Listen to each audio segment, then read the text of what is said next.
Operation सिंदूर वो सैन्य कार्यवाही जिसने पाकिस्तान की नींद उड़ा दी। 2 दिन चले इस निर्णायक ऑपरेशन में भारत ने आतंकियों के 9 ठिकानों को तबाह कर दिया, जहां मैदान जंग का था, लेकिन असर पाकिस्तान की सियासत से लेकर सेना के हेडक्वार्टर तक दिखा। भारत की इस कार्यवाही से पाकिस्तान इतना घबरा गया कि उसने संघर्ष रोकने के लिए अमेरिका के दरवाजे खटखटाने शुरू कर दिए। ये सब हम अपनी ओर से नहीं कह रहे, बल्कि अमेरिकी रिसर्च रिपोर्ट ने उस दौर की पूरी कहानी दुनिया के सामने रख दी, जिसने इस पूरे सैन्य ऑपरेशन को एक नया मोड़ दे दिया। जहां सवाल ये उठ रहा है कि क्या ऑपरेशन सिंदूर ने पाकिस्तान को अंतर्राष्ट्रीय मंच पर बेनकाब कर दिया, और क्या ये रिपोर्ट भारत की सैन्य ताकत पर एक और मुहर लगाती है। नमस्कार, आप देख रहे हैं पंजाब केसरी टीवी, मैं हूं रंजना।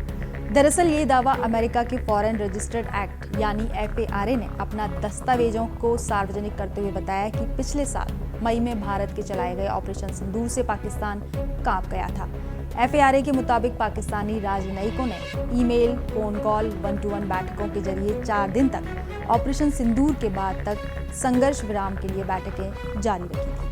अमेरिका में नियुक्त पाकिस्तान उच्चायुक्त ने 60 से ज्यादा बैठकें की, जिसका मकसद भारत के खिलाफ दबाव बनाना था। भारत की सैन्य कार्यवाही को रोकने के लिए पाकिस्तान अमेरिका के आगे गिड़गिड़ा रहा था। इसके अलावा पाकिस्तान ने अमेरिकी सांसदों, अमेरिकी रक्षा मंत्रालय, राज्य विभागों सहित कई बड़े पत्रकारों से संपर्क करने की कोशिश की और कश्मीर मुद्दे, क्षेत्रीय सुरक्षा, सीमा पर द्विपक्षीय संबंध, रेयर अर्थ मिनरल्स पर चर्चा हुई। पाकिस्तान ने इस युद्ध को रुकवाने के लिए वॉशिंगटन लॉबिंग फर्म को $5 मिलियन, करीब 45 करोड़ रुपए दिए थे। ऐसे में एक तरफ जहां पाकिस्तान भारत के सैन्य युद्ध को रुकवाने के लिए अमेरिका से मदद ले रहा था, तो वहीं भारत के दूतावास ने अमेरिका के उपराष्ट्रपति JD वैंस और विदेश मंत्री मार्को रूबियो से कई अहम मुद्दों पर बहुदलीय प्रतिनिधिमंडल की बैठक के लिए मदद ली। इस दौरान भारत अमेरिका व्यापार मुद्दों के साथ ऑपरेशन सिंदूर पर चर्चा हुई और मई में चला भारत पाकिस्तान का सैन्य टकराव समाप्त किया गया।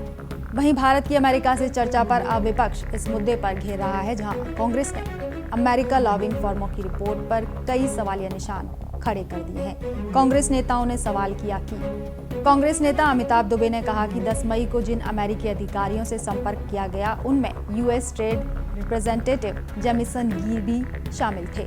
इससे यह शक पैदा होता है कि क्या सैन्य कार्यवाही रोकने के फैसले में व्यापार से जुड़े पहलू भी थे। तो वहीं कांग्रेस नेता जयराम रमेश ने भी FARA रिपोर्ट पर कहा कि 10 मई 2025 की शाम 5:37 पर अमेरिकी विदेश मंत्री रूबियो ने ऑपरेशन सिंदूर रोकने का पहला ऐलान किया। इससे ऑपरेशन को लेकर कई सवाल खड़े होते हैं। ऐसी अटकलों पर भारत विदेश मंत्रालय ने साफ किया कि संपर्क बढ़ाने के लिए अमेरिका में विभिन्न दूतावास, प्राइवेट कंपनियों और व्यावसायिक संगठन लॉबिंग फर्म और कंसल्टेंट का सहारा लेते हैं। भारत दूतावास भी 1950 के बाद से ही आवश्यकता के अनुसार ऐसा फर्मों के साथ अनुबंध करता है, जिसका रिकॉर्ड जस्टिस विभाग की वेबसाइट पर रहता है कि कब किसने किन लॉबिंग फर्मों के साथ संपर्क किया गया। इसे किसी मध्यस्थता के तौर पर देखना गलत है। बहरहाल अमेरिका की FARA रिपोर्ट आने के बाद ये स्पष्ट हो चुका है कि ऑपरेशन सिंदूर के बाद पाकिस्तान की हालत बिगड़ने लगी थी कि कहीं भारत अगला कदम ना उठा ले। हालांकि बीते साल में पाक के प्रधानमंत्री से लेकर रक्षा मंत्री ने ऑपरेशन सिंदूर में मिली हार पर प्रश्न खड़े किए हैं, लेकिन पाक विदेश मंत्री इशाक डार और अमेरिका की FARA रिपोर्ट ने यह साबित कर दिया कि भारत की हार नहीं बल्कि पाकिस्तान की हार हुई थी। यानी भारत जब युद्ध की ठान ले तो पाकिस्तान मदद की गुहार लगाता ही नजर आएगा। फिलहाल के लिए इतना ही। देखते रहिए पंजाब केसरी टीवी। नमस्कार।